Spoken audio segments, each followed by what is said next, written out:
bu fekkee ni yaa ngi doog a dugg ci chaîne bi ñoo ngi lay ñaan nga abonné te bës cloche de notification bi ngir mën di jot ci vidéo yi ci nu mu gën a gaawee tey bës j'aime bi ngir vidéo yi mën di yaatu bu baax a baax. bismillahi rahmaani rahim asalaamualeykum wa rahmatullah.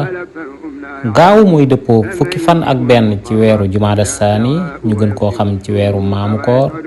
ci atum junni ak ñeenti téeméer ak ñeent fukk ak juróom benn ci gàddaay yonente bi sallallahu taala alayhi wa sallam ba tey muy dëppoo samedi 14 décembre 2024 fukki fan ak benn ci weeru jullit yi bokkul ci bisu fàtte yi bis bu rafet la kon ni ñuy def mooy ñëw ak yéen ci yóbbalu bis bi ci mbind mii nga xamante ne ñu ngi ko jële ci silkul jawaahiri bu Cheikh Ahmad Bamba xaadimu rasul mu wax ni yow doomu aadama bi day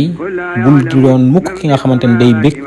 wala muy kontaan wala muy ñaawal ki nga xamante ne suñ boroom da koo teg nattu ndax nattu boobu suñ boroom teg ko de mën na koo teggi ci yërmandeem ba pare yow teg la li nga xamante ni mooy ab nattu bu gën a rëy wala bu tolloog ka nga doon reetaan wasalaamu aleykum wa rahmatullah.